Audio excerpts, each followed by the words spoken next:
నమస్తే సార్. నమస్తే సార్. నమస్తే. రజాకార్ అంటే ఈ మూవీ అంటే మనకి చరిత్ర కోసం తెలుస్తుంది, టీజర్ కానీ ట్రైలర్ కానీ చూస్తున్నట్లయితే.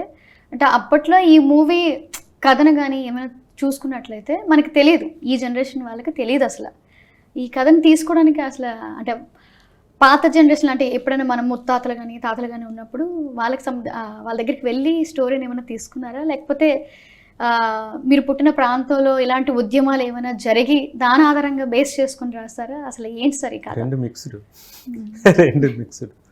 ఎందుకంటే టోటల్గా ఆ పోరాటాలు జరిగిన ప్లేస్లో పుట్టిన వాడిని, ఆ ఫ్యామిలీస్లో పెరిగిన వాడిని కాబట్టి ముందు నుంచి ఆ కథలు వింటూ దానికి సంబంధించిన పాటలు వింటూ పెరిగిన వాడిని కాబట్టి, దానికి సంబంధించిన పుస్తకాలు చదువుతూ యాజ్ ఎ జర్నలిస్ట్గా పెరిగిన వాడిని కాబట్టి ముందు నుంచి నాకు ఈ కథ తెలుసు.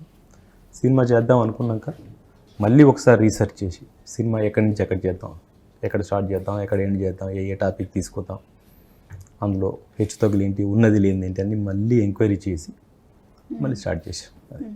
అంటే ఏ ప్రాంతం సార్ మీది? మాది నల్గొండ. ఈ మన సబ్జెక్ట్ వచ్చేసి ఓల్డ్ నిజాం కిందకి వస్తుంది. ఓల్డ్ నిజాం అంటే తెలంగాణ జిల్లాలతో పాటు మహారాష్ట్రలో 5 జిల్లాలు, కర్ణాటకలో 4 జిల్లాలు, ఇవన్నీ కలిపి అప్పుడు హైదరాబాద్ సంస్థానం అనేవాళ్ళు, నిజాం సంస్థానం అనేవాళ్ళు. ఈ నిజాం సంస్థానానికి స్వతంత్రం ఎప్పుడు వచ్చింది, భారతదేశానికి వచ్చిన స్వతంత్రానికి నిజాం సంస్థానానికి వచ్చిన స్వతంత్రానికి సంబంధం లేదు. అది మన పిల్లలకు తెలియదు. 1 ఇయర్ తర్వాత భారతదేశానికి స్వతంత్రం వచ్చిన 1 ఇయర్ తర్వాత ఇక్కడ స్వతంత్రం వచ్చిందనే విషయం ఎవరికీ తెలియదు, ఏ పుస్తకాల్లో లేదు, ఎవరు రాయలేదు, ఎవరు చెప్పలేదు. కాబట్టి అది చెప్పాలని ఈ సినిమాలో చెప్పారు.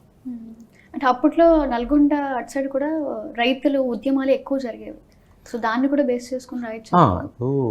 అక్కడ అన్ని రకాల ఉద్యమాలు జరిగినాయి. సమాజంలో ప్రపంచంలో ఎలాంటి పోరాటాలు ఉన్నాయో అక్కడ స్విచ్ ఉంటుంది, అక్కడి నుంచే స్విచ్ ఆన్ చేస్తే మిగతా పోరాటాలు బయట జరుగుతాయి. అలా ప్రతి ఉద్యమం అక్కడి నుంచే జరిగింది. అలానే రైతు పోరాటాలు జరిగినాయి. ఈ స్వతంత్ర పోరాటంలో భాగంగా సాయుధ పోరాటం జరిగింది. ఆ సాయుధ పోరాటం ప్రపంచ చరిత్రలో కూడా ప్రజలే వాళ్ళుగా పోరాటాలు చేసింది. సాయుధ పోరాటం, రైతు పోరాటం, కూలి పోరాటం అన్నీ ఉన్నాయి. అంటే ఈ కథ రాస్తున్నప్పుడే అంటే మీకు అనిపించిందా ఇట్లా దీనికి సంబంధించి వివాదాలు అవ్వడం కానీ కాంట్రవర్సీలు కానీ అవుతాయని మీరు ముందుగానే ఊహించారా? ఊహించలేదు. అవి ఏదో పొలిటికల్గా అయినా. రజాకార్ అనేసరికి మీకు పాత అంటే అప్పుడు నిజాలు ఎలా ఉండేది, అప్పుడు ప్రజలు ఎలా ఉండేవారు, దానికి సంబంధించి కొన్ని ఫ్యాక్ట్స్ ఉంటాయి అన్నమాట. దాన్ని స్టోరీలో పెడుతున్నారు కదా, సో ముందుగా మీరు ఒక ఐడియా ఉంటుంది కదా, ముందుగా వివాదాలు అవ్వచ్చు ఏంటి అనేది. అంటే కొందరు వ్యతిరేకించే వాళ్ళు, కొందరు దీని గురించి అటు ఇటుగా మాట్లాడే వాళ్ళు ఉంటారనేది ఏం చేసినా ఉంటుంది. మామూలు సినిమా చేసినా ఉంటున్నారు ఈ రోజుల్లో. మాట్లాడడానికి మైక్ దొరుకుతుంది, కెమెరా దొరుకుతుంది, ఫోన్ దొరుకుతుంది. కాబట్టి ఇప్పుడు ఎక్కడైనా ఉంటారు. దాని గురించి పట్టించుకుంటే మనం సినిమా చేయలేం, మనం చేయకపోతే ఎవరూ చేయరు. అంటే అంత లోతుగా తెలిసిన వ్యక్తులు చేద్దామని ఆలోచన రాకపోతే మామూలు పైన సినిమా చేసుకుందాం అనుకునే వాళ్ళకు అంత ధైర్యం రాదు, చేయాలని ఆలోచన లేదు. కాబట్టి ఆ వివాదాలు వస్తాయని తెలిసినా కూడా వాటిని పెద్దగా మైండ్లోకి తీసుకో. అలాగే ఇంద్రజ గారు, మీ దగ్గరికి వచ్చేసరికి చాలా సంతోషం మిమ్మల్ని ఇలా డైరెక్ట్గా మాట్లాడడం. Thank you so much. Chakali Ilamma అంటే భూ పోరాటానికి ఆవిడే నాంది పలికింది. అసలు అలాంటి క్యారెక్టర్ మీకు సార్ చెప్పినప్పుడు మీకు ఎలా అనిపించింది? అది నిజానికి నాకు ఫస్ట్ సార్ కాల్ చేసి చెప్పినప్పుడు నాకు ఆవిడ గురించి తెలియదండి, ఎవరని తెలియదు. మీకు తెలుసా అని ఫస్ట్ అడిగారు. లేదు తెలియదు అన్నాను. సరే ఒక్కసారి మీరు ఆవిడ గురించి తెలుసుకోండి, నేను మళ్ళీ కాల్ చేస్తానని నెక్స్ట్ డే కాల్ చేశారు. సో ఇంతలో మనకు ఎలాగో ఉంది కదా, గూగుల్లో వెళ్ళి సెర్చ్ చేసి చూస్తే ఇంకా నా ఆశ్చర్యానికి అసలు హద్దులే లేవు అన్నంత లెవెల్లో ఆవిడ ఒక గ్రేట్ పర్సనాలిటీ. చాలా వెయిట్ ఉన్న క్యారెక్టర్ యాక్చువల్లీ అది. అవునండి, చాలా గ్రేట్ పర్సనాలిటీ. అండ్ నాకు ఫస్ట్ అనిపించింది ఏంటంటే నా మైండ్లో అసలు నన్ను ఈ క్యారెక్టర్లో ఎలా ఊహించుకున్నారు, అసలు ఆ ఐడియా ఆయనకి ఎలా తట్టింది. అది నిజంగా చెప్పాలంటే దేవుడి నిర్ణయం అండి. అది నిజంగా అంత ఒక గొప్ప అదృష్టం నాకు దక్కింది. ఎందుకంటే ఆవిడది మామూలు చరిత్ర కాదు, అది ప్రతి ఒక్కరు తెలుసుకో. ఈ మూవీలో చూపించింది జస్ట్ ఒక పర్క్ మాత్రమేనండి. కానీ చాకలి ఐలమ్మ గురించి ఒక మూవీ ఖచ్చితంగా ఎవరైనా తీస్తే ఆవిడ ఏంటి, ఆవిడ ఎంత మహోన్నతమైన వ్యక్తి, తన జీవితాన్ని ఎలా గడిపింది. ఎందుకంటే మనం ఇంతింత సాధిస్తేనే ఏదో గొప్ప గొప్పలు చెప్పుకుంటాము, మన గురించి అందరికి తెలియజేస్తాము, తెలియచేయాలని ప్రయత్నిస్తాము. ఎంత పెద్ద చరిత్ర ఆవిడది, కానీ చివరి రోజు దాకా ఆవిడ అసలు నార్మల్ మనిషిగా బ్రతికి మనలో ఒక మనిషిగా చనిపోయింది ఆవిడ. సో అంత పెద్ద ఒక పర్సనాలిటీని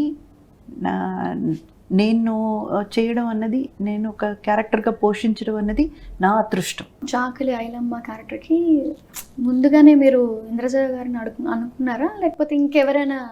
ముందు ఇంద్రజ గారిని అనుకున్నా, ఇంద్రజ గారు కాకపోతే ఏంటని తర్వాత అనుకున్నా, ఆలోచిద్దాంలే అని తర్వాత అనుకున్నా. ఆ అవకాశం మేడం ఏమి ఇవ్వలేదు. అంటే ఎలా సార్, ఒక ఇమాజినేషన్ ఏమైనా చేసుకున్నారా చాకలి ఐలమ్మ క్యారెక్టర్లో మేడంని? అంటే మీకు ఎలా అనిపించింది అది? అంటే ఇప్పుడు ఇంద్రజ కావచ్చు, కానీ ఆవిడ ఆర్టిస్ట్. అర్థమైందా?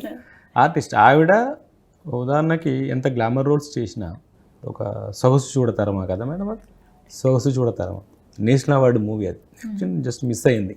దానికి ఏదో రీజన్, తను అప్పటికి మేడం డబ్బింగ్ చెప్పకపోవడం వల్ల ఏదో తప్ప. అంటే అంత గొప్ప క్యారెక్టర్ చేశారు ఆవిడ. అంటే ఏంటంటే ఆవిడ ఏ క్యారెక్టర్లోకైనా పరకాయ ప్రవేశం చేయగలదు. ఆవిడ చేసిన సీన్స్ని బట్టి, సినిమాల్ని బట్టి, సీనియారిటీని బట్టి చేయగలదు. కాబట్టి ఏంటంటే మనం చేయించుకోవాలి, మనం చెప్పాలి అంతే తప్ప నాకు పెద్దగా మేడంని ఏదో నేను తీర్చిదిద్దాల్సిన అవసరం నాకు లేదు. ఇంద్రజ గారిని ఇప్పుడు తీర్చిదిద్దాల్సిన అవసరం నాకేం లేదు. ఆవిడకు చేయాలనే తపన ఉంటుంది. ఓకే, ఐలమ్మ ఊహించుకుంటే నాకు అలా కనిపించింది ఆవిడ. ఓకే, ఒకసారి అప్రూవ్ చదువుదాం అనుకున్నాము, లక్కీలో ఆవిడ ఫస్టే ఒప్పుకున్నారు, అయిపోయింది. అది నా లక్ అది. నిజమే అది. ఇప్పుడు మేడం చాకలి ఐలమ్మ అంటే ఆవిడ చాలా ఫైట్స్, అప్పుడులోని ఆవిడ చాలా అంటే ఒక మహిళలకి ఒక స్ఫూర్తిదాయకం, వీర వనిత ఆవిడ. అవును. సో ఈ క్యారెక్టర్ సార్ మీకు చెప్పేటప్పుడు అంటే మీకు బ్యాక్గ్రౌండ్ ఏమైనా వర్క్ చేశారా దీనికి సంబంధించి? 100% అండి. అంటే నా దాకా వచ్చిన ప్రతి క్యారెక్టర్కి నేను ఏదో ఒక రకంగా హోంవర్క్ చేసుకుని వెళ్తాను. ఎప్పుడు కూడా ఒక క్యారెక్టర్ నా దగ్గరకు వచ్చి, అది మామూలు సోషల్ మూవీని కూడా చెప్తున్నాను, కమర్షియల్ మూవీలో కూడా నా దాకా ఏదైనా ఒక క్యారెక్టర్ వస్తే ఆ క్యారెక్టర్ కట్టుకునే వాచ్ దాకా కూడా నేను ఆలోచిస్తాను. ఈ క్యారెక్టర్ ఈ వాచ్ ఇప్పుడు మొన్న మారుతినగర్ సుబ్రహ్మణ్యం చేశాను కదండి, ఆ మూవీలో ఆ క్యారెక్టర్ ఎలాంటి వాచ్ కడుతుంది, స్ట్రాప్ ఉన్న వాచే కడుతుంది, ఇలాంటి వాచ్ కట్టదు. సో నేను కూర్చుని నా హోంవర్క్ అయితే ప్రతి క్యారెక్టర్కి చేస్తాను. అలాంటిది ఇలాంటి ఒక క్యారెక్టర్ వచ్చినప్పుడు ఖచ్చితంగా డైరెక్టర్ గారు నాకు నరేషన్ ఇచ్చింది, అది ఒక వైపు పెట్టండి. అది కాకుండా నేను కూర్చొని ఆవిడ ఒక రైతు కదా, ఒక అంటే కౌలుకి పొలం తీసుకొని రైతు పని చేసే ఆవిడ ఎలా నడుస్తుంది అండ్ ఆవిడ స్కిన్ టోన్ ఎలా ఉంటుందని మేకప్ అంతా నేనే చేసుకున్నాను. నాకు మేకప్ మ్యాన్ లేరండి, నేనే చేసుకుంటాను. సో దానికి మేకప్ ఎలా చేసుకోవాలి, ఆవిడ ఎలాంటి జ్యువెల్స్ పెట్టుకుంటుంది, ఆ చీర కట్టు విధానంలో కూడా ఎక్కడ వరకు అంటే ఎంతవరకు కడతారు, వాళ్ళకు పని చేసుకోవడానికి ఈజీగా ఉండాలి కదండి. అదేదో మనకు ఏమంటారు, మనం అక్కడ ఇంద్రజలాగా ఆలోచించకూడదు కదా, అందుకని అవన్నీ ఆలోచించాను. అది కాకుండా డైరెక్టర్ గారికి కూడా చెప్పకుండా నేను చెన్నైలోనే ఒక మాస్టర్ దగ్గర వీరకలై అనేసి ఒక ఇది ఉందన్నమాట, అక్కడికి వెళ్ళి కర్రసామి నేర్చుకున్నాను. ఒక 1 month వెళ్ళాను క్లాస్కి. ఎందుకంటే సార్ నాకు చెప్పినప్పుడు నరేషన్లో ఆ కర్రసామితో ఒక ఫైట్ ఉందని చెప్పారు. యాక్చువల్గా మూవీలో ఎక్కువ పెట్టలేకపోయారు, ఎందుకంటే టైం వాళ్ళకి చాలా కన్స్ట్రెయిన్ అయిపోయింది. ఎందుకంటే ఇది పెద్ద మూవీ అండి, యాక్చువల్గా చెప్పాలంటే దీనికి ఆ సమయం సరిపోదు. ఎందుకంటే అన్ని క్యారెక్టర్స్ ఉన్నాయి, వాళ్ళ గురించి కూడా అంతే చెప్పాలి ఎలాబొరేట్గా. సో ఈ కర్రసామి ఫైట్ వచ్చేసి ఎడిటింగ్లో కొంచెం తీసేశారు, కానీ నేనైతే మాత్రం నా కృషి అయితే నేను పెట్టాను. ఒక 1 month నేర్చుకున్నాను. అండ్ నా తర్వాత మాట పలుకు తీరు, ఆ విధానం ఎలా ఉండాలి అన్నీ కూడా కూర్చొని నేను అయితే హోంవర్క్ చేశానండి. కానీ ఈ క్యారెక్టర్కి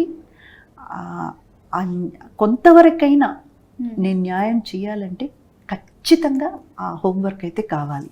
సో అది డెఫినెట్గా చేశాను. ఇంకా సార్ అలాగే మీరు అప్పుడు సీరియల్స్ చేసేవారు క్యారెక్టర్, తర్వాత అలాగా సినిమాలు, అలాగా నానితో కూడా మీకు పరిచయం ఉందని అసిస్టెంట్ డైరెక్టర్ చేశారు. ఓ అవునా సార్? ఓ ఇద్దరం కలిసి ఒక సినిమాకి వర్క్ చేసాము. అతను అసిస్టెంట్ డైరెక్టర్ కూడా. Natural star Nani. సో ఇప్పుడు ఆల్రెడీ ఆయన శ్యామ్ సింగ్ రాయ్ అని థియోడాకల్ సినిమా మాత్రం అలాంటి చేశారు, క్లాసికల్ అది. సో మీరు ఆయనకి ఎందుకు ఇలాంటి స్టోరీ చెప్పలేదు? అంటే ఇది సింగిల్ హీరో సబ్జెక్ట్ కాదు కదా. రజాకర్ విషయానికి వస్తే ఇది రజాకర్ సబ్జెక్ట్, అంటే ఒక వ్యవస్థని హీరో చేసి చెప్పిన సబ్జెక్టు, సోలో హీరో సబ్జెక్ట్ కాదు. కాబట్టి అది నానికి షూట్ అవ్వదు.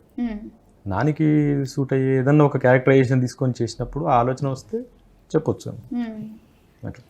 అంటే ఈ స్టోరీకి సంబంధించి అప్పుడు మా పాత వాళ్ళని కలిసి మాట్లాడారా సార్? అంటే చాలా మంది రజాకార్లు అప్పుడు వాళ్ళతో ఎలా పోరాటం ఉండేది? చేసిన వాళ్ళని, వాళ్ళతో ఫైట్ చేసిన వాళ్ళని, వాళ్ళతో బాధలు అనుభవించిన వాళ్ళని, వాళ్ళు ఉన్నప్పుడు కూరల విట్లాచార్య గారు ఉన్నారు, ఇప్పటికి బతికే ఉన్నారు. ఆయన మొన్న పద్మశ్రీ, చిరంజీవి గారితో పాటు పద్మశ్రీ తీసుకున్నారు. అవును సార్. ఆయనతో కలిసి మాట్లాడిన ఇప్పటికీ ఉన్నారు. ఆయన గ్రంథాలను ఆయన కొన్ని బుక్స్ ఇచ్చారు. అట్లా చాలా మంది కలిసారు. ఇంకోటి మేడం, అంటే నాకు ఫస్ట్ ఒక మూవీ చెప్తాను. అది సలార్ సినిమా చూడగానే ప్రభాస్ మదర్ క్యారెక్టర్ ఒకటి ఉంటారు.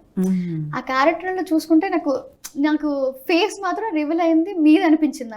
అయ్యో నాకు ఎందుకు అలా అనిపించింది. సేమ్ ఆలోచన ఆ డైరెక్టర్ కూడా వచ్చుంటే బాగుండు. సో అలాంటి క్యారెక్టర్ ఇస్తే మీరు చేస్తారా? అదే చెప్పాను, ఆ డైరెక్టర్ కి కూడా ఈ ఆలోచన వచ్చుంటే బాగుంది. అంటే ఇట్లా మీ సినిమాలు ఎక్కువగా మేము చూడడం వల్ల నాకు మీ ఫేస్ అనేది ఒక ఉండిపోయింది పిక్చర్ అనేది. నాకు ఆ క్యారెక్టర్ చూడగానే ఇంద్రజా గారు ఉంటే బాగా నాకు అలా అనిపించింది అన్నమాట. నాకు నాకే కాదండి, ప్రతి ఒక్క ఆర్టిస్ట్కి ఒక అంటే మనం ఎంత రెమ్యునరేషన్ తీసుకున్నాము, ఎన్ని మూవీస్ చేసాము, అవన్నీ ఒకవైపు అండి. ప్రతి ఆర్టిస్ట్కి ఈ గుర్తింపు అనేది ఉంది చూడండి, ఇది చాలా ఇంపార్టెంట్ అంట. అదే వాళ్ళకి వచ్చేసి ఓకే మనం ఇంత దాకా ఇది చేసాం అన్నదానికి ఒక సాటిస్ఫాక్షన్ అన్నమాట. సో ఈ గుర్తింపు ప్రజల్లో ఉంది. అదేవిధంగా కొన్ని మంచి మంచి క్యారెక్టర్లు రావాలండి. యాక్చువల్గా అయితే నా ఒక్కదానికే కాదు, ఇది నా ఒక కన్సర్న్గానే నేను ఎప్పుడు బయట పెడుతుంటాను. అంటే నా ఒక రిక్వెస్ట్గా డైరెక్టర్స్ అండ్ రైటర్స్కి కూడా ఈ రిక్వెస్ట్ నేను ఎప్పుడూ పెడతాను. క్యారెక్టర్ ఆర్టిస్ట్గా ఫీమేల్ క్యారెక్టర్ ఆర్టిస్ట్కి సరైన క్యారెక్టర్స్ రావట్లేదు, పడట్లేదు.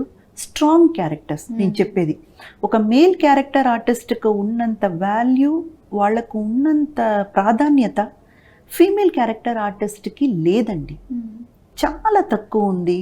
అందులో కూడా నానా జాగ్రత్తగా వెళ్ళిరా, ఏమండి కాఫీ తీసుకుంటారా, ఇది ఎన్ని రోజులు చెప్తాము? ఎందుకు మేడం ఇలా ఫీమేల్కి ఎందుకు అంత మేల్కి ఇచ్చిన ఇంపార్టెన్స్ ఫీమేల్ అంటే ఎందుకు ఎవరు అంటే తెలియదండి, అది నాకు తెలీదు. బట్ ఒక కథ పరంగా చూసినప్పుడు ఆ ఇంపార్టెన్స్ ఎందుకో చాలా తక్కువగా ఉందండి, కంపారిటివ్లీ చాలా తక్కువగా ఉంది. ఇది నేను ఎప్పుడూ కూడా ఒక రిక్వెస్ట్గా నా తరపు నుంచి, అంటే on behalf of all the female character artist తరపు నుంచి నేను ఒక రిక్వెస్ట్గానే ఎప్పుడు ప్లేస్ చేస్తానన్నమాట.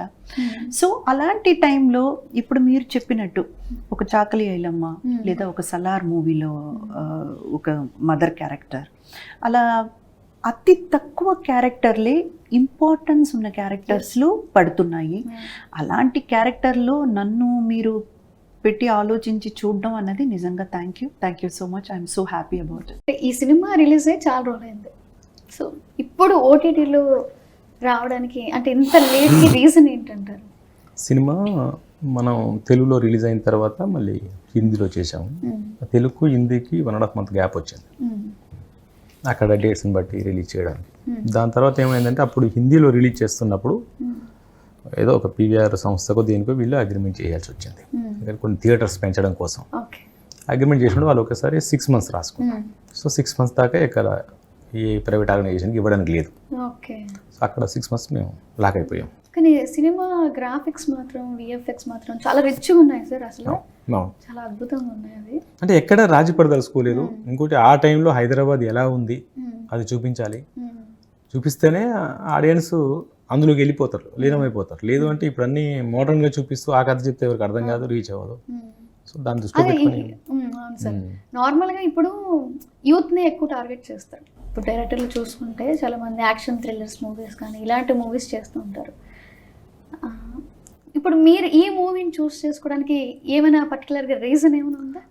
నాకు ఎప్పుడైనా కూడా డే వన్ నుంచి కూడా నాకు ఏదైనా ఒక డిఫరెంట్ సబ్జెక్ట్తో వెళ్ళాలనే ఇంట్రెస్టే ఉంటుంది. అక్కడ యూత్ కోసం చేస్తున్నావా, లేడీస్ కోసం చేస్తున్నావా, ఫ్యామిలీస్ కోసం చేస్తున్నావా, సెకండ్ ఏదైనా మన మార్క్లో సినిమా ఉండాలి, ఇది పలానావాడి సినిమా అన్నట్టు ఉండాలి, ఏం చేసినా కూడా అది ఆలోచన ఉంటుంది. అందులో భాగంగానే ఏ అవకాశం వచ్చింది చేసాం తప్ప ఆడియన్స్ అందరూ ఒకటే, యూత్ అవన్నీ ఏమీ లేవు. వాడు ఎమోషన్ ఫీల్ అవ్వాలి, ఒక ఎమోషన్ రావాలంతే, చూడాలని అంతే. ఎవరో తమిళనాడులో జరిగిందో లేకపోతే కర్ణాటకలో జరిగిందో బాంబేలో ఎక్కడనో జరిగిన కథలు చెప్పట్లేదు కదా. మీ నేల, మీ మట్టి, ఈ గడ్డ మీద జరిగిన చరిత్ర గురించి కదా చెప్తున్నాము. అప్పుడు తప్పకుండా రావాలి కదా, బాధ్యత గల పౌరులైతే రావాలి, చూడాలి కదా. ఇప్పుడు ఏమవుతుందంటే మేడం, ఏదైనా ఒక మూవీ తీసారనుకోండి, అందులో కంటెంట్ ఉన్నా లేకపోయినా ఒక వీడియో వైరల్ అయితే ఆటోమేటిక్గా జనం కూడా వెళ్ళి చూస్తున్నారు. ఎస్. సో మన చరిత్ర కోసం తెలుసుకోవాలి, అప్పట్లో జనం ఎలా ఉండేవారు, ఎలా బతికేవారు అనేది చూస్తారు. చూడరని అనట్లేదు, చాలా మంది చూస్తారు, కానీ అందరూ చూడరు. కానీ మీరు కొంతమందికి అదేనండి. కానీ ఒక విషయం మనం ఏం గుర్తుపెట్టుకోవాలంటే, ఇలాంటి మూవీస్ తీసినప్పుడు ఇమ్మీడియట్ రెస్పాన్స్ ఉండదు. కానీ 10 సంవత్సరాలు అయిన తర్వాత కూడా రజాకర్ల గురించి తెలుసుకోవాలి, లేదా మన తెలంగాణ గడ్డ మీద జరిగిన పోరాటం గురించి తెలుసుకోవాలంటే ఈ మూవీ చూడాల్సింది. ఇప్పుడు సెన్సేషనల్ క్రియేట్ చేసి సూపర్ డూపర్ హిట్ టైం ఆడే మూవీల్ని మేబీ 10 years తర్వాత చూడకపోవచ్చు. కానీ ఇది 10 కాదు, 20 years కాదు, 25 years అయినా కూడా తర్వాత కూడా మీరు చూసుకొని ఏదో ఒక విషయం తెలుసుకోవాలి, లేదా ఏదో ఒక క్యారెక్టర్ గురించి మీకు ఒక అవగాహన రావాలంటే హ్యాపీగా మీరు ఈ మూవీ చూసుకోవచ్చు. సో నా ఒక రిక్వెస్ట్ ఏంటంటే, అది వాళ్ళ ఇష్టం అండి. ఎవరిని మనం ఏం కంపల్ చేయలేము, ఎవరిని మనం ఏమి మీరు ఎందుకు చూడలేదని ప్రశ్నించలేము. కానీ నా ఒక రిక్వెస్ట్ ఏంటంటే, ఇలాంటి చారిత్రాత్మక మూవీస్, లేదా మన చరిత్ర గురించి మాట్లాడే మూవీ, లేదా మంచి కథాంశం ఉన్న మూవీస్ వచ్చినప్పుడు ప్లీజ్ సపోర్ట్ చేయండి. అప్పుడే ముందు వస్తారు ప్రొడ్యూసర్స్ కానీ డైరెక్టర్స్ కానీ అలాంటి మూవీలు తీయడానికి. ఫైనల్ క్వశ్చన్ సార్, ఇప్పుడు రజాకార్లో కొన్ని సీన్స్ కట్ చేశారు. సో వివాదాల నేపథ్యంలో మరి దేనికో అది రీజన్ మీకే తెలియాలి. ఇప్పుడు స్ట్రీమింగ్ అవుతుంది కదా ఈ 24th. సో దానికి యాడ్ చేసి వస్తారా ఆ క్లిప్స్ అనేది? వివాదాల కోసం ఇంకా దేనికోసం సీన్స్ కట్ చేయాలి. కథలో భాగంగా ఒక 2 సీన్స్, మేడంది ఒక సీను, ఇంకొకటి భీమిరెడ్డి నరసింహారెడ్డి గారిది ఒక సీను. ఓకే. కథ కొంచెం ఒక 40% షూట్ చేసినాక మేము చిన్న ఆలోచనకు వచ్చి ఇంకో రకంగా నరేషన్ మార్చుకున్నాం. దానివల్ల ఒక 2 సీన్స్ పక్కకు పెట్టాం తప్ప మనం షూట్ చేసింది చేయకుండా లేదు. ఆ 2 సీన్స్ ఇందులో ఇన్సర్ట్ చేయరాదు, ఇప్పుడున్న నరేషన్ వేరు కాబట్టి అవి ఏదైనా యూట్యూబ్లో పెట్టుకోవాలి తర్వాత. సో ఫైనల్గా ఈ 24th ఆహాలో స్ట్రీమింగ్ కాబోతుంది. సో సమాజానికి అప్పట్లో రజాకార్లు ఎలా ఉండేవారు, అప్పుడు ప్రజలు ఎన్ని ఇబ్బందులు పడ్డారు, అది తెలియడానికి మీరు మంచి డెసిషన్ తీసుకొని సినిమా తీశారు. చాలా చాలా చాలా థ్యాంక్స్. అంటే మా జనరేషన్కి అసలు తెలియదు అప్పట్లో ఇలా ఉంటారు, ఇలా చేసేవారు, అనగారిక వర్గాల్ని తొక్కేసేవారు అని చెప్పి మాకు తెలియదు. సో మీ ద్వారా మాకు తెలిసింది. చాలా thank you so much. OTT ప్లాట్ఫామ్లో ఇప్పుడు January 24th రజాకర్ ఆహా ఓటీటీ ప్లాట్ఫామ్లో రిలీజ్ చేయబోతున్నాము. సో ఇది ప్రతి ఒక్కరు చూడాల్సిన ఒక మూవీ అండి. అంటే చాలా వరకు రూమర్స్ స్ప్రెడ్ అవుతున్నాయి, చాలా వరకు అంటే అపోహాలకి గురవ్వకండి, అదొక్కటే చెప్పదలుచుకుంటున్నాను. దీనికి వ్యతిరేకంగా వచ్చిన మూవీ అంట కదా, ఇది వీళ్ళకి సపోర్ట్గా వచ్చిన మూవీ అంట కదా అనేసి ఎటువంటి అపోహాలకి గురవ్వకుండా మీరు చూడండి. మీరు చూసి మన చరిత్ర ఏంటో అదే మనం తీసాము. సో మీరు చూడండి, చూసి ఎస్ ఇది మన చరిత్ర అని మీకు అనిపిస్తే 10 మందికి చెప్పండి. ఇలాంటి చారిత్రాత్మక మూవీని సపోర్ట్ చేయండి. Thank you.